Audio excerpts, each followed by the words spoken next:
하나님 말씀 마태복음 15장 보겠습니다.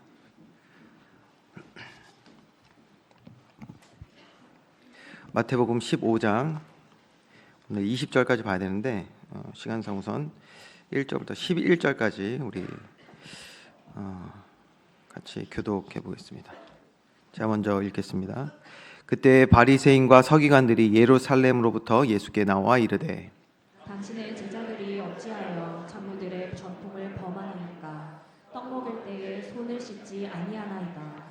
대답하여 이르시되 너희는 어찌하여 너희의 전통으로 하나님의 계명을 범하느냐? 하나님이 이르셨을 때 내 부모를 공경하라 하시고 또 아버지나 어머니를 비방하는 자는 반드시 죽임을 당하리라 하셨거늘. 너희는 이르되 누구든지 아버지에게나 어머니에게 말하기를 내가 드려 유익하게 할 것이 하나님께 드림이 되었다고 하기만 하면 그 부모를 공경할 것이 없다 하여 너희의 전통으로 하나님의 말씀을 폐하는도다. 외식하는 자들아 이사야가 너희에 관하여 잘 예언하였도다. 일러스되 이 백성이 입술로는 나를 공경하되 마음은 내게서 멀도다. 사람의 계명으로 교훈을 삼아 가르치니 나를 헛되이 경배하는도다 하였느니라 하시고 무리를 불러 이르시되 듣고 깨달으라. 같이 읽겠습니다. 입으로 들어가는 것이 사람을 더럽게 하는 것이 아니라 입에서 나오는 그것이 사람을 더럽게 하는 것이니라. 아멘. 우리 지난 시간 바다의 풍랑 속에서 무리를 걸으신 예수님을 우리가 함께 만날 수 있는 그런 예배 시간을 가졌습니다. 제자들은 그 사건을 통해서 예수님이 단순히 기적을 베푸시는 분이 아니라 만물을 다스리시는 하나님의 아들이시구나라는 고백을 드디어 할 수 있게 되었습니다. 이렇게 고백할 수 있던 것이 그들의 지혜와 경험 때문이 아닌 것입니다. 사실 교회를 나오지 않아도요, 예수님에 대해서 조금이라도 교양이 있고 배움이 있다면 교회에서는 하나님의 아들이시구나라고 말하는구나, 그거 알 거예요. 그러나 이것이 자신의 고백이 된다는 것은 다른 차원이겠죠. 그렇기 때문에 제자들이 이렇게 예수님을 바라보며 하나님의 아들이시다라고 고백할 수 있는 것은 그들의 지혜와 경험 때문이 아니라 제자들을 온전히 가르치시고 인도하시며 체험케 하신 전적인 하나님의 은혜인 줄 믿으시기 바랍니다. 저와 여러분도 마찬가지예요. 우리가 각자의 삶을 지금 살아가고 있습니다. 그 삶을 통해 과거 어땠든 간에 지금 이 순간에 이르기까지 예수 그리스도를 나의 구주로 영접하게 하시고 여기까지 이끌어서 주님이 하나님의 아들 되심을 고백한다는 것은 이것은 전적인 하나님의 은혜인 것입니다. 저와 여러분에게도 그러니까 하나님의 은혜가 임한 것이죠. 자, 지난 시간에도 우리 근데 그런 말씀을 드렸죠. 하나님의 아들이신 건 이제 알겠어요. 근데 그분이 나의 그리스도, 나의 주인이 되는 것은 또 다른 차원의 이야기입니다. 그래서 우리는 계속 예수님께서 그 부분들을 이제 어떻게 훈련하시는지를 또 보게 될 것인데요. 자, 이제 그런 고백 이후에 풍랑이 멎은 배에서 내려와서 제자들이 마주하는 이제 일상이 있었겠죠. 하나님의 아들이신 거 고백했어요. 그리고 또다시 우리가 허락된 삶을 살아갑니다. 그들이 마주한 일상은 어떤 것이었을까요? 이제 고백 있잖아요. 저와 여러분도 지금 아멘 하셨잖아요. 고백하셨잖아요. 예수 그리스도께서 나의 주인, 나의 하나님이라고 고백을 했는데,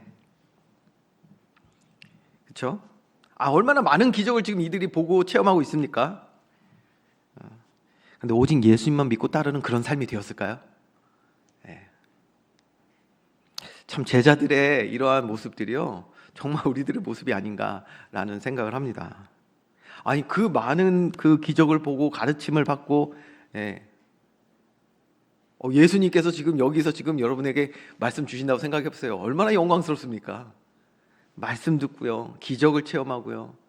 그래서 우리의 연약함이 드러나는 동시에 또 주님 앞에 고백을 할 수 있고요. 얼마나 참 많은 그런 과정들이 있는데, 그러면 그 다음 날 말이에요, 우리가 마주하는 그 일상에서 정말 예수님만 믿고 따를 수 있는 그런 삶을 살아가냐, 이걸 이제 질문하게 되는 것입니다. 제자들이 마주했던 삶은요, 물론 그런 여러 가지 과정과 경험이 있었지만 여전히 현실에서는 수많은 가치관과 전통과 또 세상의 많은 지식과 경험과 기준들이 충돌하는 그런 삶을 살아야 했습니다. 저희도 마찬가지죠. 예. 저와 여러분도 마찬가지잖아요. 교회에서 말씀 받고 은혜 받고 아멘하고, 또 얘기해야 돼. 저랑 인사할 때까지 얼굴이 되게 밝아요, 다들. 그렇게 밝을 수가 없어요. 예. 오늘 또 말씀 나누겠지만, 여러분 어떨 때는 은혜 많이 받아가지고, 그쵸? 나 오늘 은혜 너무 많이 받았어. 그래가지고 정말 이렇게 쭉 올라가시는 분이 있어요. 근데 어떨 때는요, 은혜 못 받고 마음이 상해. 그러면 쭉 내려가. 오늘 그 부분도 말씀을 통해서 한번 확인을 해봐야 됩니다. 자, 여러분, 지금 예수님을 하나님의 아들로 믿고 고백하는 이 제자들. 자, 그럼 이제 어떤 기준을 가지고 이 땅을 살아야 하는지, 다시 말해서 우리의 신앙과 삶에 일치되는 기준이 무엇이어야 하는지를 오늘 이 말씀을 통해서 우리는 다시 한번 깊이 묵상하는 시간이 되어야 합니다. 예수님은 제자들을 다시 한번 또 제자 훈련의 그 현장 가운데 이끄시거든요. 오늘 말씀을 통해서 그렇기 때문에 제자들뿐만 아니라 우리의 삶을 다시 한번 점검하면서 나의 삶의 기준, 진짜 나의 삶의 지금 기준이 어디에 있는지를 바르게 점검할 수 있는 귀한 은혜의 시간이 되어야 될 줄 믿으시기 바랍니다. 자, 본론에 들어가서요. 그래서 우리는 정말 삶을 살면서 수많은 선택들을 하잖아요. 여러분, 우리가 어떤 것들을 선택합니다. 이걸 해야 될지 저걸 해야 될지, 이 말을 들어야 될지 저 말을 들어야 될지, 여러 가지 우리 삶의 선택을 하게 됩니다. 그때마다 우리는 그 선택을 무엇으로 하냐면 내가 가진 기준이라는 것을 가지고 선택을 하는 거예요. 기준. 오늘 설교 제목이 뭐죠? 삶의 기준이라고 되어 있어요. 삶의 기준. 이걸 다른 말로 하면 이게 바로 세계관입니다. 내가 삶의 어떤 기준을 갖고 살아가냐, 그거를 바로 세계관이라고 말해요. 세계관. 내가 세상을 바라보는 내 시선, 이해, 분별력, 그래서 선택하는 거, 이 모든 게 세계관이에요. 자, 세계관 또는 삶의 기준이란, 그렇게 되면 내 마음에 확신이 되고 믿음이 된 것을 말하겠죠. 그렇죠. 내 마음에 확신이 없으면 우리가 어떻게 어떤 것을 선택합니까? 그것을 어떻게 내 기준으로 받아들이겠냔 말이에요. 여러분, 그렇기 때문에 내 안에 기준된 것이 무엇인가에 따라서, 내 마음에 확신이 된 것이 무엇인가에 따라서 우리는 생각하고 말하고 행동하게 되어 있습니다. 여러분, 이거 맞죠? 내게 기준된 거, 이것으로 말하고 생각하고 행동한다니까요.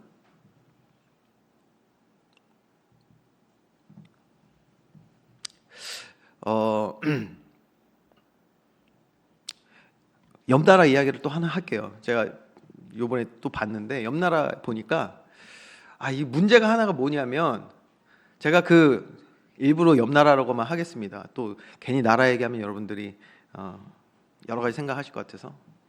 근데 제가 보니까 저는 그 나라를 여러 번 왔다 갔다 했기 때문에, 단기 선교로 왔다 갔다 했기 때문에 알거든요. 이 법이 없어, 법이. 법이 없다 보니까요. 제가 한 번은 그 기차를 타고 오랜 시간을 이렇게 가야 됐어요, 선교지로. 그런데 정말 생지옥이었어, 생지옥. 왜 그러냐? 기차 안에서 담배도 피고요. 안에서 담배도 피고요. 제 뒤에 있던 사람이거든요. 근데 어느 순간 제가 제 팔걸이를 보는데 이렇게 발이 이렇게 올라와 있는 거예요. 그것도 양말 벗은 채로. 그러니까 너무 싫더라고요.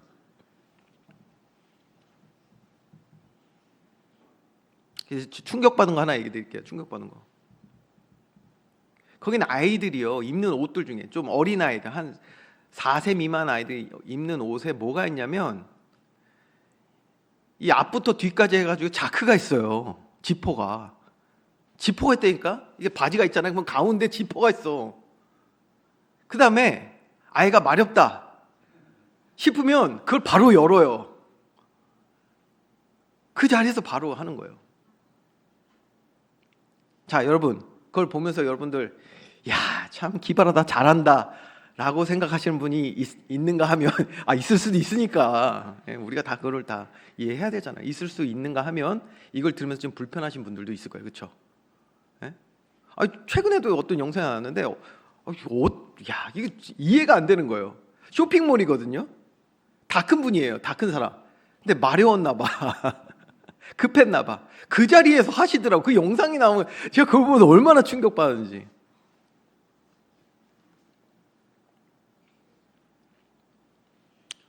뭐 쓰레기, 폐수 이런 거 막 그냥 바다에 다 버리고. 자, 이런 걸 보면서 제가 무슨 생각을 했냐면 누군가는 그걸 보면서 불편하잖아요. 저는 불편하더라고요. 누군가는 그걸 보면서 안 불편할 거예요. 왜? 그게 기준이라는 거야, 기준. 여러분, 그게 많은 사람들이 가지고 있는 공통적인 기준이라면 그걸 보면서 불편할까요? 그 지역에 사는 사람들은 그걸 당연하게 생각할 수도 있잖아요. 그게 기준이란 말이에요, 기준. 여러분, 행동이라는 것은, 말이라는 것은 다 뭐에서 나온다?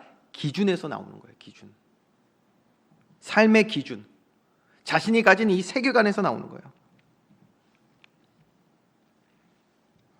근데 우리가 여기서 잊지 말아야 되는 게 있어요. 자, 이제 기준이 얼마나 중요한지는 아시겠죠?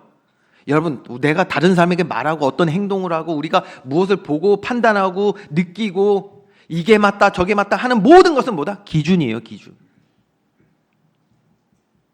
근데 성경이 말할 때는요, 인간은 뭐다? 단순히 숨을 쉬는 육체만이 아니라는 거예요, 여러분. 인간은 하나님의 생기가 불어 넣어진 존재, 영적 존재죠. 근데 영적 존재만이야. 영과 육이 하나인 존재로 하나님이 우리에게 생명을 주신 줄 믿으시기 바랍니다. 영과 육이 하나란 말이에요. 그렇기 때문에 진정한 삶의 기준은 여러분, 영과 육이 하나 된 기준이 있어야 되는 줄 믿으시기 바랍니다. 영과 육이 하나 된 기준이 있어야 되는 거예요. 만약에 영적인 기준과 우리가 이걸 말씀해 두고 있는데 영적 기준과 또 우리가 세상을 살아가는 육신의 기준, 세상을 살아가는 이 기준이 따로 분리되어 있으면 삶의 균형은 깨지게 되어 있는 거예요. 교회에서는요, 우리가 은혜 받고 뭐 또 거룩한 이런 모습들 보입니다. 근데 세상에서는 그 세상 이익을 따라서 타협하고 살아간다면 그 삶은요, 절대 평안할 수가 없어요. 기준이 이렇게 따로따로 되어 있으면 우리 삶의 평안은 무너지는 거예요. 균형이 깨지기 때문에.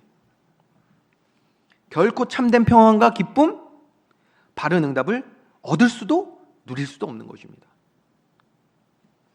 자, 그러면 우리는 중요한 질문 앞에 서게 되겠죠. 오늘 저와 여러분의 그 영과 육을 관통하는 단 하나의 기준은 무엇입니까? 기준이 이렇게 중요하다니까요. 이 기준 따라서 우리가 말하고 행동하고 생각하고 다 해요. 그러니까 여러분의 가진 기준으로 세상 나가서 사람을 볼 때 뭘 볼 때 다 말하고 생각하고 할 거 아니에요. 행동할 거 아니에요. 근데 우리는 뭐다?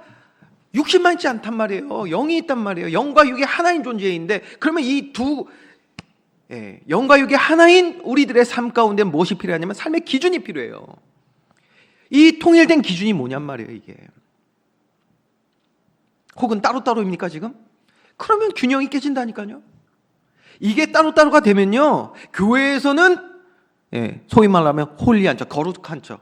세상 나가면 세상에 맞는 사람으로 살아간단 말이에요. 오늘 날씨가 추운데 또 원로 목사님 하셨던 말이 생각나네요. 따로 국밥. 국밥을 먹고 싶네. 따로 국밥. 교회의 기준, 삶의 기준 따로. 그냥 이런 말이 나오는 거예요. 아, 나 교회 다니는 사람 많은데 나보다 더해. 뭐 하도 하지 모르겠는데 나보다 더해. 따로인 거 기준이 일치되지 않아요. 그러니까 균형이 무너져요. 삶에 참된 기쁨 없어요. 평안 없어요. 하나님이 주시는 바른 응답 얻고 누릴 수가 없단 말이에요. 왜? 기준이 다르니까. 아니, 우리 삶에서도 우리가 교회에서 은혜 받은 대로 그 삶의 기준 갖고 살아가는데 그렇게 살아가지 않는단 말이에요. 교회에서는 할렐루야, 밖에 나가면 그렇지 못하고. 자, 그래서 오늘 우리는 이 기준, 제자들 통해서 제자들이 가지고 있는 이 분리된 기준들을 오늘 다시 한번 또 보게 될 겁니다. 예수님께서 오늘 본문에 벌써 대조를 하시거든요. 어떻게 대조하시냐면 기준을 두 가지로 대조를 하세요. 하나는 뭐냐? 사람의 전통이라고 말씀하고 계시고, 다른 하나는 바로 하나님의 말씀입니다. 율법. 사람의 전통과 하나님의 말씀이 두 개로 대조가 되고 있어요, 지금. 여러분, 여기서 예수님께서 먼저 이 전통을 말씀하실 때 그 유대인들, 특별히 바리새인과 서기관들의 그 전통을 얘기하실 때 예수님께서 경계하신 그 사람의 전통이 바로 뭐냐면 율법주의입니다. 율법주의. 여러분, 율법주의가 무엇입니까? 많은 사람들이 율법주의를 오해를 하시더라고요. 율법주의는요, 율법, 즉 하나님의 말씀을 잘 지키는 것을 말하는 게 아닙니다. 그게 율법주의가 아니에요, 여러분. 아시겠죠? 저와 여러분은 하나님의 말씀에 순종하여 살아가야 되는 줄 믿으시기 바랍니다. 율법주의가 그 말이 아니에요. 율법주의는 뭐냐면, 자, 이들이 말하는 전통, 이게 뭐냐? 자신들이 율법에 기록된 대로, 그 성경에 기록된 대로 행하면 하나님 복을 주시기 때문에, 다시요, 자신들이 하나님 말씀대로 행하면 하나님께서 복을 주시기 때문에 그것을 행하는 자가 되어야 한다라는 것, 즉 행위를 강조하는 것이 바로 율법주의. 예수께서 말씀하신 사람의 전통이에요, 그게. 그러니까 율법주의는 이꼴 뭐죠? 행위주의입니다. 행위주의. 여러분, 우리 잘 깨달아야 합니다. 하나님이 말씀을 주신 것은요, 하나님이 우리에게 성경을 주신 것은 우리의 행위와 노력을 보시고 판단하셔서 하나님 우리에게 복 주시기 위함이 아니라 우리를 사랑하시기 때문에 주의 자녀로 살아가게 하시기 위한 은혜의 방편인 줄 믿으시 바랍니다. 그래서 말씀 주신 거예요. 행위주의로 우리를 만드시려는 것이 아니라. 그래서 이 하나님의 말씀은, 이 율법은 잔소리나 우리에게 무거운 짐이나 나를 괴롭게 하는 것이 아니라 하나님의 사랑이구나, 이것이. 하나님의 은혜임을 우리가 바로 알고 깨달아 체험해야 될 줄 믿으시기 바랍니다. 그게 우리가 말씀을 바로 깨달아가는 모습인 거예요. 여러분, 그러려면 다른 길 없습니다. 하나님과의 관계가 바로 세워지지 않으면 그렇기 때문에 뭐냐? 이 말씀을 우리가 온전히 이해를 할 수가 없는 거예요. 아, 왜 하나님이 나에게 이런 말씀을 주셨고. 관계가 바로 돼야 되는 거예요. 여러분, 부모와 자녀가 관계가 바로 되면, 어려서 철없을 때는 그렇지만 시간이 지나면 지날수록 뭐예요? 아, 그 말이 나를 위한 사랑이었구나, 그 매가 나를 위한 것이었구나를 알게 되잖아요.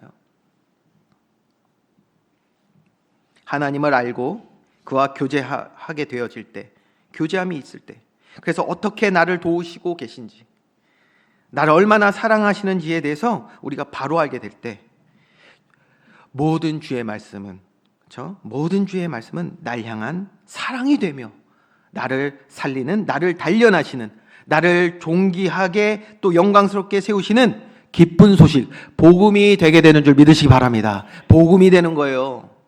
율법이 복음이 돼야 됩니다, 여러분. 아, 뭐 어디서 잘못 배워가지고 율법이 악한 거라고 얘기하는 사람들은 정말 너무 틀린 말을 들으는 거예요. 율법이 하나님께서 우리를 사랑하셔서 주신 말씀이라니까요. 아, 여러분 자녀 사랑하니까 야 어린애들한테 가스불 쓰지 말라고 말하실 거야, 안 할 거야? 해야 되잖아요. 그게 율법이에요, 율법. 야, 너 칼 갖고 저기 애들이랑 칼싸움하고 장난하면 안 된다? 그거 율법인 거예요, 율법. 왜? 우리 자녀들을 사랑하니까. 그런데 이것을 알려면, 이게 잔소리가 아니라, 내게 무거운 짐이 아니라, 날 괴롭게 하는 것이 아니라, 이게 나를 위한 하나님의 사랑이구나를 깨달으려면, 그래서 하나님과의 바른 관계가 필요한 거예요. 관계가. 그때 모든 주의 말씀은 뭐가 된다? 나에게 기쁜 소식이 되는 거예요. 나를 단련하시는 그 말씀이, 나를 광야에 두심이 나에게 기쁜 소식이 되는 거예요. 나에게 문제를 허락하심이 기쁜 소식이 되는 거예요. 복음이 된단 말이에요, 복음이. 여러분, 이것이 복음입니다. 그러면요, 여러분, 이렇게 우리가 하나님과의 바른 관계 속에서 주님이 내게 주시는 모든 기쁜 소식이 이제 들려지기 시작한다. 그러면요, 말씀을 지키면 복 주신다 이런 거짓된 가짜 복음에 속지 않게 되는 거예요. 그때부터. 여러분 얼마나 가짜 복음이 지금 많은지 아십니까? 이 땅에. 아까 말씀드렸잖아요. 율법주의. 그렇죠? 또 뭐 있어요? 기복주의, 신비주의. 이거 전부 다 행위주의예요, 이거. 뭐 신비주의가 영적인 거라 아니요. 가장 영적이지 않은 게 신비주의예요. 그거 가장 행위주의인 거예요. 가장 행위주의. 뭐 방언을 하면은 뭐 하나님께서 뭐 천국문을 여셔가지고 뭐 복을 주신다고요? 여러분 그렇지 않습니다. 성경에서 어디 방언을 하면은 하나님께서 천국문을 여신다고 써 있습니까? 그렇지 않아요. 그런데 이런 행위주의가 우리 안에 스며드는 거예요. 가짜 복음이. 그렇게 하면은 뭔가 될 것처럼. 참 그러니까요. 얼마나 우스운 일들이 생겨요. 그러니까 무슨 방언 학원입니까, 여러분? 방언을 뭘 배워서 한다고? 무슨 방언 학원이야? 코카콜라를 뭐 1000번 하면은 뭐 방언이 터집니까? 코카콜라 뭐 이러면서.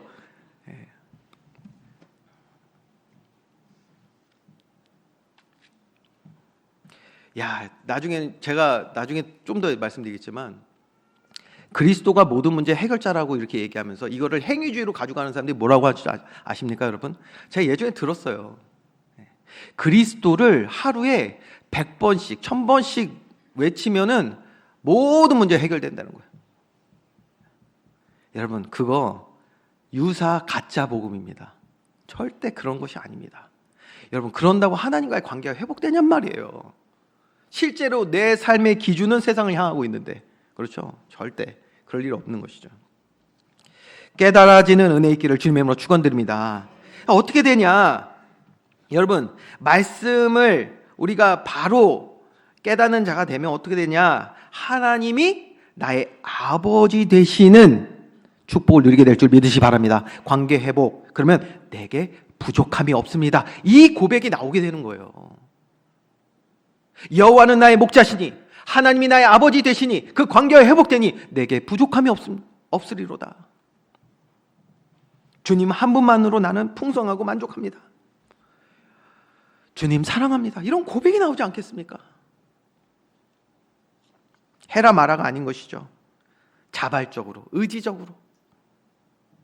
그렇죠? 그리고 가장 중요한 건 뭐예요?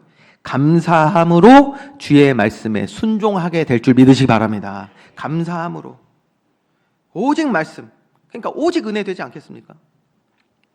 자, 그런데 이스라엘의 율법주의는요, 그런 것이 아니란 말이에요. 아니라 하나님과의 관계를 회복하는 이 본질에서 벗어나서 오직 행위를 강조하고 있었던 것을 우리가 보게 되는 거예요. 내가 이만큼 행했으니 하나님은 내게 복을 주셔야 된다. 이런 보상 심리가 율법주의에 녹아져 있단 말이에요. 여러분 잘 보세요. 이상한 신앙생활 하는 사람들 잘 보세요. 뭐가 녹아져 있냐? 내가 이만큼 했으니까 하나님 나에게 갚아주세요. 보상 심리. 이 율법주의에서 나오는 거예요. 이게 다 행위주의에서 녹아져 있어요. 그런 다음에 이게 자기가 이런 기준을, 신앙의 잘못된 기준을 가지고 살아가다가 내가 그렇게 했는데 하나님께서 나에게 보답하지 않는다. 그러면요, 지하 끝까지 떨어지는 거예요. 그래서 신앙생활이 실망하고 낙심하고 떠나가고 잘못 배운 거예요. 그러니까 말씀이 기준된 삶이 아니라 나의 행위가 하나님을 움직이는 기준이 된 그것은 교만인 것입니다. 교만을 가르치고 있어요. 이것이 오늘 성경에서 말하고 있는 예수님 말씀하신 사람의 전통입니다. 요게 이해가 되시죠? 사람의 전통.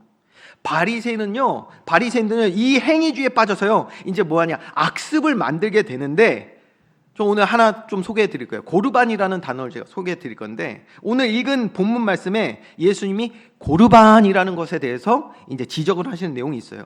그럼 고르반이 뭐냐? 이거부터 알아야겠죠. 고르반이냐 뭐냐면 하나님께 드림이 되었다라는 뜻의 예물이 바로 고르반이에요. 그러니까 하나님께 드렸다, 구별하여 드렸다, 서원했다, 뭐 이런 의미가 되겠죠. 뭐 서원기도, 뭐 작정 헌금, 뭐 이런 거 다 고르반에 들어가는 거예요. 고르반 아시겠죠? 이게 히브리어입니다. 고르반. 원래는요, 하나님께 헌신하는 정말 아름다운 고백이었는데, 이게 시간이 흐르면서요, 바리새인들이, 행위주의자들, 이 율법주의자들이 이거를 변질시켜요. 세속화시켜요. 영적으로 어두워지니까 이걸 어떻게 악용하냐? 자, 내가 이 물질을 또는 시간을 어떤 나의 약속을 하나님께 드릴 거야. 그러니 이것은 다른 용도로는 절대 사용하지 않을 거야. 라고 하면서 실제로는 하나님께 당장 드리지도 않으면서 말만 그렇게 하고 실제로는 뭐하냐? 자신을 위해서 사용하는 것이 되었던 것. 이게 바로 고르반입니다. 여러분 이해가 되세요? 고르반? 안 되시는 분이 지금 한 80%는 지금 뭔 말이야. 제가 예를 좀 들어드릴게요. 돈으로 예를 들면 항상 제일 빨리 하시니까 예입니다. 예, 아시겠죠? 예. 자, 여러분한테 저라고 할게요. 저한테 지금 한 1억이 통장에 있다고 생각하죠. 1억. 근데 누가 정말 지금 당장 1억이 필요한 거예요. 아니 1억도 아니야. 정말 급하게. 예를 들면 뭐 생명을 살리는 일, 뭐 병원, 뭐 이런 것들 해서 한 5천만 원이 필요한 거예요.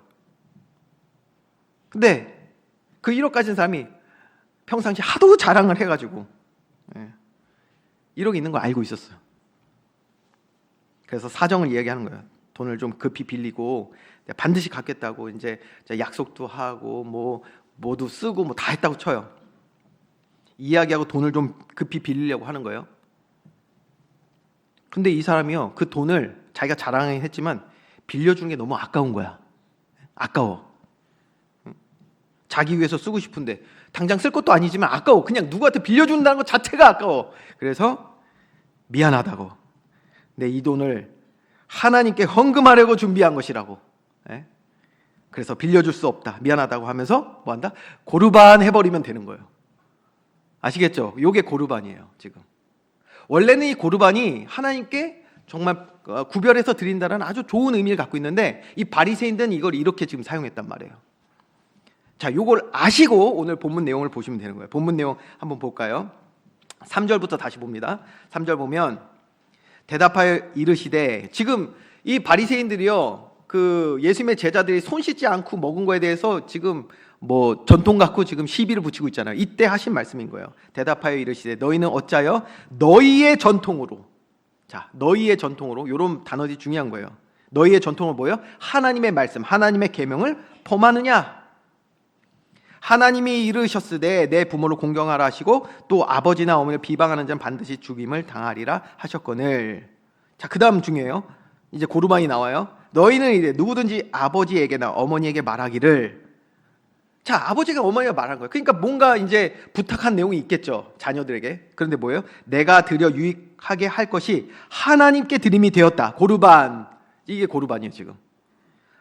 그렇게만 말하고 그 부모를 공경할 것이 없다 하여 너희의 전통으로, 사람의 전통으로, 기준으로 하나님의 말씀을 폐하는도다. 자, 이제 이 말씀의 의미를 아시겠죠? 네, 그런 배경이 있는 거예요. 자, 6절 말씀 보면 자녀들이 부모를 공경해야 함이 마땅한 것이죠. 왜냐? 그것이 4절 말씀처럼 계명이 기록되어 있단 말이에요. 그런데 부모를 공경해야 할 것을 가지고 이들이 그것은 하나님께 드릴 것이니까 내 부모에겐 드릴 것이 없어라고 하면서 고르반을 해버리고 실제로는 뭐예요? 자신을 위해서 사용했단 말이에요. 예수님이 아주 날카롭게 이런 바리새인들의 위선을 지금 말씀하고 계신 거예요. 이러한 바리새인들의 위선, 결국 이렇게 사람의 전통, 자신들이 만든 고르반과 같은 종교적 행위를 내세워서 지금 뭐 했습니까? 창조주 하나님의 말씀, 그의 계명인 부모를 공경하라, 이걸 저버리고 있잖아요 지금. 행위주의가 낳은 죄의 열매죠 이게. 여러분, 오늘 이것은 우리에게, 저와 여러분에게 오늘 이것은 어떤 메시지를 좀 전달하고 있습니까? 여러분, 우리의 세계관, 삶의 기준이 사람의 전통, 세속적인 가치에 물들어 있으면요, 이렇게 하나님의 말씀을 폐하는 일을 행하게 된다는 거예요. 그뿐 아닙니다. 오늘 바리새인 모습은요, 정말 우리에게 충격적으로 다가오는 거예요. 이들은요, 자신은 말씀을 잘 따르고 믿음 좋은 사람인 것처럼 스스로를 속이고 있단 말이에요 지금.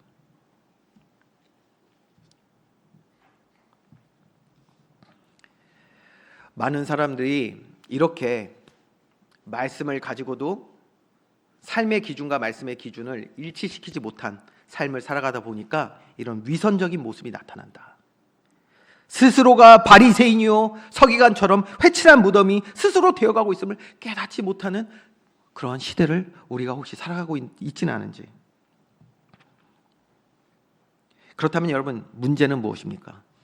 이렇게 내 안에 하나님의 말씀이 기준되지 못하게 하는 이 사람의 전통으로 세워진 기준이 무엇인지를 알아야 된단 말이에요. 그러니까 우리가 교회에서 은혜 받고요, 나가면 이게 따로 국밥이 돼 있으니까 우리의 기준이, 영과 육의 기준이 일치가 되지 않으니까, 일치되어서 뭐요? 저와 여러분의 기준은 오직 주의 말씀 되어야 될 줄 믿으시기 바랍니다. 그 말씀 따라 이 땅을 살아가야 되는데 그러지 못해요. 하나님 말씀마저도 그 기준을요 세속화시켜 버린다면, 고르반처럼.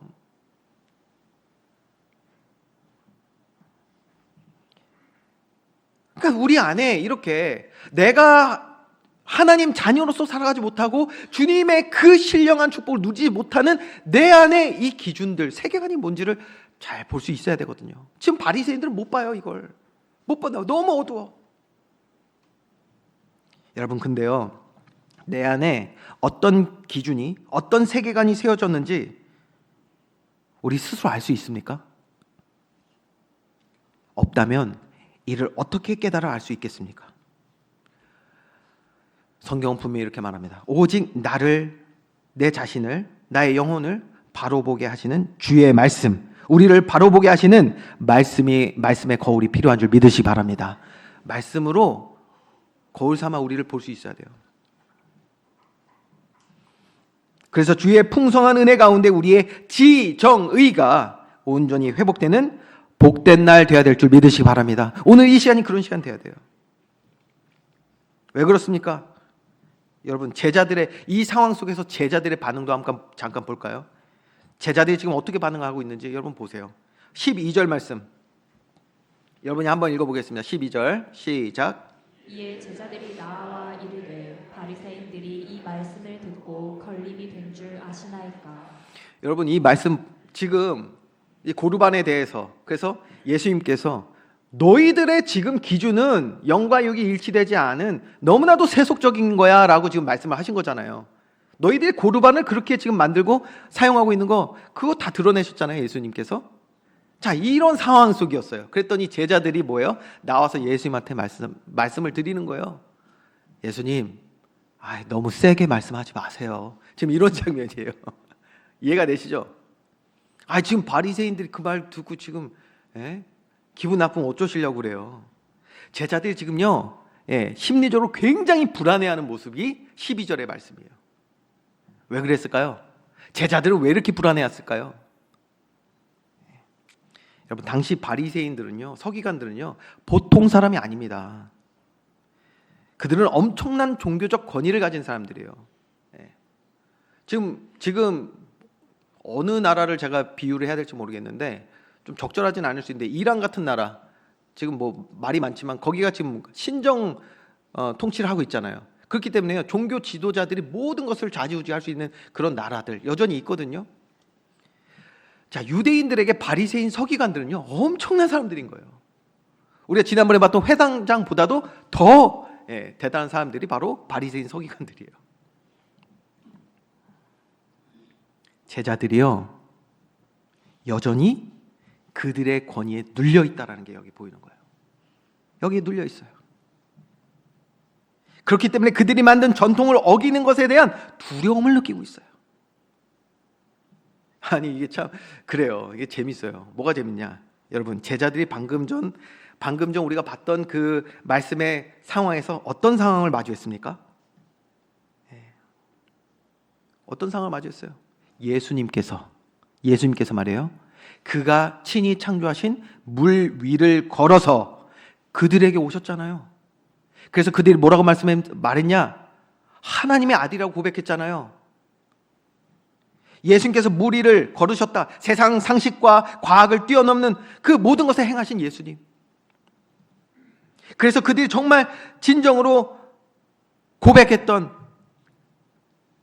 그 고백 하나님의 아들이십니다. 이 고백. 그 고백을 한 예수님께서 바로 앞에 계시는데 그들은 뭐예요? 예수님의 말씀보다 바리새인들을 보며 바리새인들이 그들이 만든 전통을 보며 그 앞에 두려워 떨고 있단 말이에요.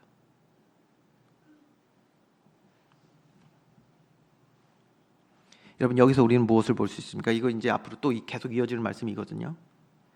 제자들이 하나님의 아들이심을 고백하였지만, 그렇죠? 우리의 신앙의 기준, 그렇죠? 하나님의 아들이심을 고백하였지만 실제 이들의 삶의 기준은 뭐다? 여전히 세속적이었다. 일치가 일어나고 있지 않는 거예요 지금. 여러분 이게 보이셔야 돼요 지금. 이게 보이셔야 돼요.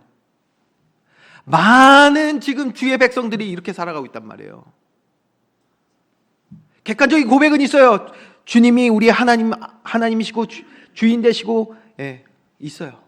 그런데 세상을 바라볼 때의 기준은요 여전히 세속적인 거예요. 이게 부딪히는 거예요. 여러분 이것이 얼마나 제자들을 괴롭히는 믿음의 장애물이 되는지 우리는 복음서를 통해서 계속 확인하게 될 것입니다. 너무 중요한 것 같아요. 왜? 하나님이 왜 우리에게 이 말씀을 주실까? 바로 이것이 오늘 우리들의 믿음의 장애물이 아니겠습니까? 이것이 부단 제자들만의 모습이 아니라는 것이죠. 우리도 마찬가지가 아닌가. 세상의 성공의 기준, 자녀 교육의 전통, 남들 다 아는 방식이라는 권위에 눌려서 하나님의 말씀을 뒤로 할 때가 우리가 얼마나 많았습니까? 저와 여러분에게 오늘 필요한 것은 또 다른 지식과 도전과 결단 이전에 그거 이전에 하나님의 은혜가 필요한 줄 믿으시기 바랍니다. 하나님의 은혜가 필요합니다. 어떤 은혜입니까? 제자훈련의 은혜가 우리에게 필요한 거예요. 이런 우리들의 기준, 따로 돼 있는 이 기준들이 보여줘야 되겠죠. 저와 여러분 하나님의 자녀로 부르심 받았으니까 이제 이게 일치함이 일어나야 되잖아요. 그래서 저와 여러분은 뭐예요? 제자들과 마찬가지로 우리에게도 어떤 은혜가 필요하냐? 제자 훈련의 은혜가 필요한 줄 믿으시기 바랍니다. 여러분 뭐 먹는 문제, 무슨 경제 문제, 그거 이전에 하나님과의 관계를 바로 회복하면서 정말 하나님의 자녀로 살아갈 수 있는 믿음을 세워가는 그러한 은혜가 오늘 우리에게 필요한 것입니다. 이거를 다른 말로 하면 성화가 우리에게 그래서 필요한 거예요. 성화가. 자, 그러니까 12절 이러한 제자들의 모습을 보시고 예수님은 바로 뭐 하십니까? 이 지점에서 제자 훈련을 이어가시는 거예요. 어떻게 16절 말씀 우리 이것도 한번 한 절씩 16절부터 20절인데요. 한 절씩 교독하겠습니다. 예수께서 이르시되 너희가 아직까지 깨달음이 없느냐? 입으로 들어가는 모든 것은 배로 들어가서 뒤로 내버려지는 줄 알지 못하느냐? 입에서 나오는 것들은 마음에서 나오나니 이것이야말로 사람을 더럽게 하느니라. 마음에서 나오는 것은 악한 생각과 살인과 간음과 음란과 도둑질과 거짓 증언과 비방이니. 같이 읽겠습니다. 이런 것들이 사람을 더럽게 하는 것이요 씻지 않은 손으로 먹는 것은 사람을 더럽게 하지 못하느니라. 무엇이 너를 더럽게 하느냐? 씻지 않은 손이 아니라 내 마음에서 나오는 악한 기준들이라는 거예요. 우리 예수님은 제자들이 이렇게 세상 권세와 전통에 눌려 사는 세상의 종, 죄의 노예가 아니라 회개하고 천국의 임재 가운데 살아가는 하나님 자녀로서의 기준을 갖기를 원하신 줄 믿으시기 바랍니다. 자, 그래서 이거는요 예수님만의 마음이 아니에요. 예수님과 하나님은 한 분이시기 때문에 이것이 바로 하나님의 마음이란 말이에요. 우리 아버지의 마음. 에스겔서 36장 26절 28절도 여러분 한번 믿음으로 함께 고백해 보겠습니다. 에스겔서 36장 26절에서 28절. 너희 속에 두고 새 마음을 너희에게 주되 너희 육신에서 굳은 마음을 제거하고 부드러운 마음을 줄 것이며 또 내 영을 너희 속에 두어 너희로 내 율례를 행하게 하리니 너희가 내 규례를 지켜 행할지라. 내가 너희 조상들에게 준 땅에서 너희가 거주하면서 내 백성이 되고 나는 너희 하나님이 되리라. 아멘. 기준 얘기하니까 이거 또 얘기를 안 할 수가 없네. 제가 이거 같이 읽으시라고 하나로 묶어놨는데 우리 방송팀이 또 이렇게 아주 하나씩 이렇게 나누는 걸 보니까 제가 그래서 나온지도 몰랐어요. 여러분, 하나님의 자녀에게 삶의 기준은 오직 하나, 오직 말씀, 오직 은혜, 오직 그리스도의 주권 안에 살아가는 천국 복음의 기준 가진 자, 하나님의 다스림 안에 거하는 저와 여러분 되어야 될 줄 믿으시기 바랍니다.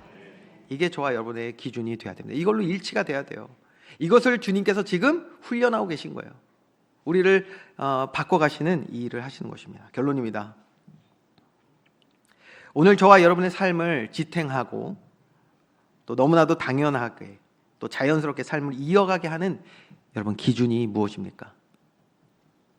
여러 상황마다 다르겠지만 정말 내 삶을 지금 지탱하고 또 너무나도 자연스럽게 흘러가게 하는 그 기준들.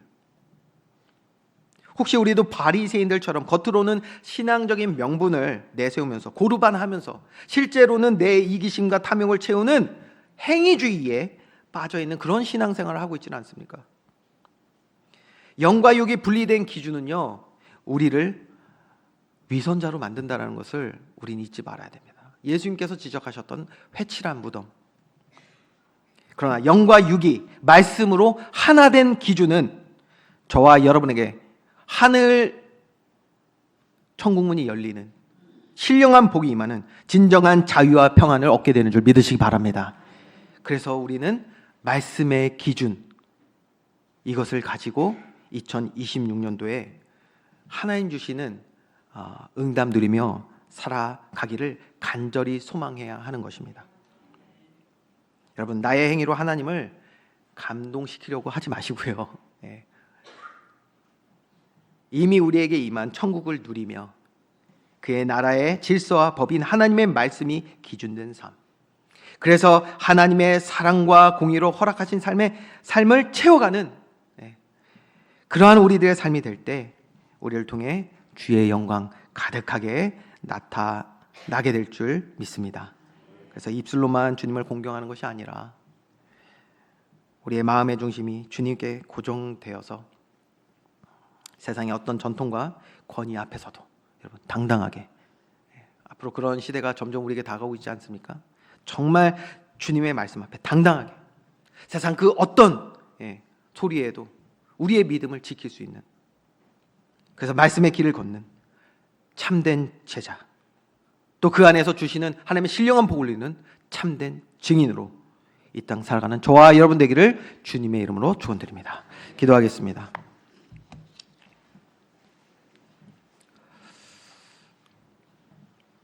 사랑과 은혜가 풍성하신 하나님, 오늘도 주의 말씀으로 우리의 지정의를 회복하시는 하나님의 은혜에 감사를 드립니다.